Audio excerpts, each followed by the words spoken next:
Tristan, micro de Radio Vallée de la Lézarde pour cette 15e édition du Polar à la plage. Avec Manu, on vous fait plonger en immersion dans cet événement et on est à la rencontre au plus près des auteurs. Et avec nous aujourd'hui, Max Aubion. Soyez la bienvenue. Bonjour la Lézarde, je me présente donc Max Aubion, je suis auteur havrais depuis 2 ans. Voilà, je suis un havrais d'adoption qui aime véritablement sa ville désormais, voilà. Donc j'écris du polar d'à peu près depuis 15 ans. Donc j'ai commencé à écrire très tard. Mes copains disent de moi que je suis un jeune auteur tardif. Et puis maintenant, je suis un jeune cinéaste tardif parce que je fais des courts-métrages. Et en toute modestie, je dois dire que j'ai gagné le prix du court-métrage des Encres Noires lors de la projection au Gaumont jeudi dernier. Voilà. Donc ça, c'est une information pour la Lézarde. Sinon, écoutez, j'écris du noir, des nouvelles noires, et je présente 2 livres en rapport avec Le Havre d'ailleurs. Un livre édité aux éditions Les Falaises qui s'appelle Reine des Neiges, et c'est 13 nouvelles, dont 2 inédites, et qui racontent à travers une galerie de personnages, disons, le concret des gens d'ici. Et puis aussi un deuxième bouquin qui s'appelle Barouf, édité aux éditions Inuit. Alors là, ça peut peut-être intéresser la presse locale et la radio, mais c'est un concurrent, c'est un cyber-reporter qui habite Le Havre et qui édite chaque semaine un journal internet. Et là, il fait une enquête dans le pays de Caux à propos d'une bagarre des habitants avec des industriels de l'éolien.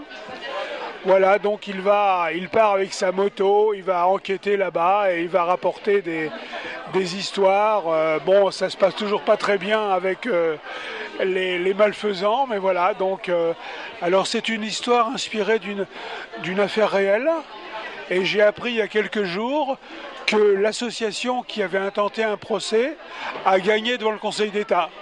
Donc ils ont réussi à ne pas avoir d'éoliennes sur le haut de leur vallée.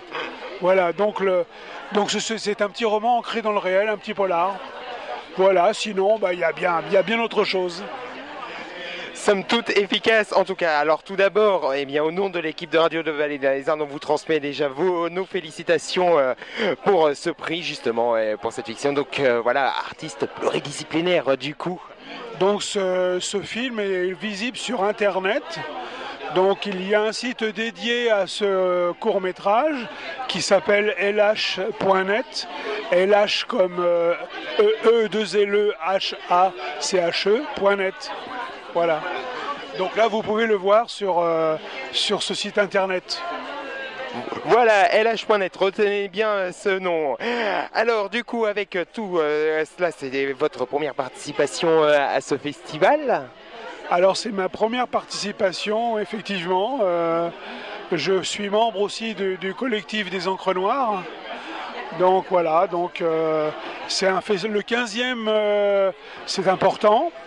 On a dû vous dire qu'on a édité un fascicule, puisqu'en même temps je suis éditeur. Voilà, donc je suis éditeur de livres numériques.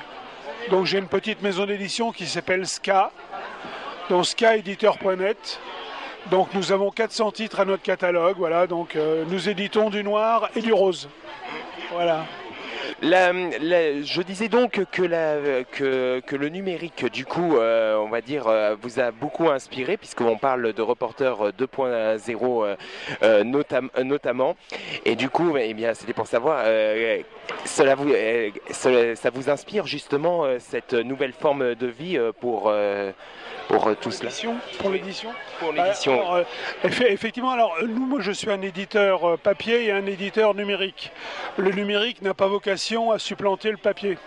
C'est une autre possibilité de lire, c'est une autre pratique. Communément, je dis, c'est fromage et dessert.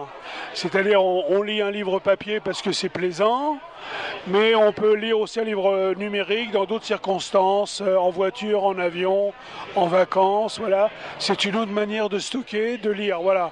Mais ça ne remplacera jamais le papier, qui est encore une invention absolument merveilleuse. Merveilleuse et qui nous plonge dans les cas dans deux immersions différentes, mais des immersions tout autant fascinantes. Alors du coup, on va parler un tout petit peu plus de vous. D'où venez-vous à la base? À la base, je suis un libraire.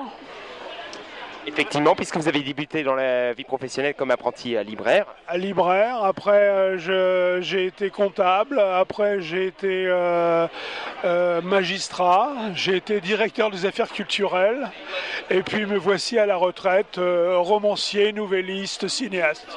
Voilà le parcours. Un parcours bien complet en tout cas. Alors, pouvez-vous nous parler de l'association 813, autrement appelée les Amis des littératures policières? Alors 813 est une association littéraire qui est vieille de plus de 30 ans et qui regroupe des lecteurs, des éditeurs, des auteurs. Nous sommes à peu près près de 800 adhérents, avec beaucoup d'étrangers également. Nous éditons une revue. Et c'est un lieu de rencontre vraiment de tous les fanats de la littérature policière. Voilà, donc nous avons un site internet tout à fait documenté et c'est un lieu de rencontre, d'expérience, vraiment de culture populaire autour de la littérature noire. D'accord, culture populaire donc. Du coup, pour votre dernier roman, vous en avez parlé par la même occasion. Est-ce que vous pouvez nous en dire un petit peu plus, mais dans ces grandes lignes et tout en gardant la surprise à vos futurs lecteurs? Alors, écoutez, j'ai commencé à parler tout à l'heure du roman anti-écologique, en quelque sorte, pas très correct, puisque ça taille des croupières disons, au projet éolien, parce que ça va au-delà de la bagarre, c'est une réflexion sur l'énergie renouvelable dite éolienne et qui est, à mon sens, un piège, quelque chose qui n'est pas réfléchi, puisque c'est une énergie intermittente, etc. Enfin, ça ne remplacera jamais l'énergie nucléaire. Je suis pas un nucléaire, mais bon voilà.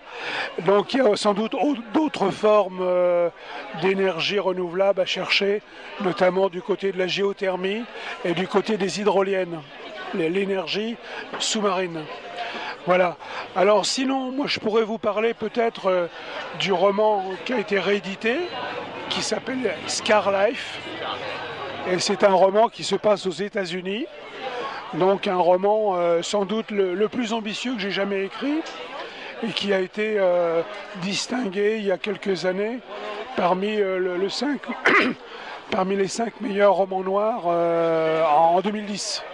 Voilà. Et avez-vous participé en tant que parolier à la compilation Polaroid Rock? Oui, j'ai le groupe Stereo Working Group a mis en musique un texte. Alors c'est un texte un peu particulier parce que c'est un texte très optimiste. Voilà, les paroles disent voilà là, j'ai trouvé du boulot, j'ai trouvé un studio et j'ai trouvé une nana. Voilà.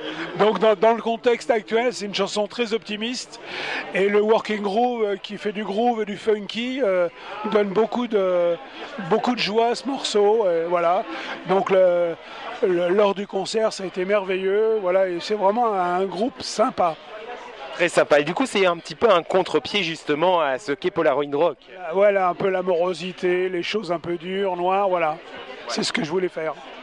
Voilà, tout en gardant un petit peu l'identité de Polaroid Rock du coup. C'était votre première expérience de parolier? Non, mais ça, bon, c'est autre chose. Il faut aller voir mon site. Et il y a une rubrique chansons. Et on peut découvrir certaines de mes chansons mises en musique. Voilà, donc je vous renvoie à mon blog. Donc le blog de Max Obion pour les lecteurs pour les auditeurs qui seront intéressés par cela. Et dernière question en ce qui me concerne. Est-ce que vous avez des projets futurs, d'autres projets qui vous intéressent? Ah bah, je suis en train de terminer un roman qui se passe au Havre. C'est une commande d'un éditeur breton. C'est une enquête policière entre la Bretagne et le Havre, notamment la colonie bretonne du Havre. Voilà, c'est un projet ça. Et ça devrait normalement sortir en octobre. En octobre, qui sait, on le retrouvera peut-être certainement dans un futur polar, qui sait, un futur polar à la plage.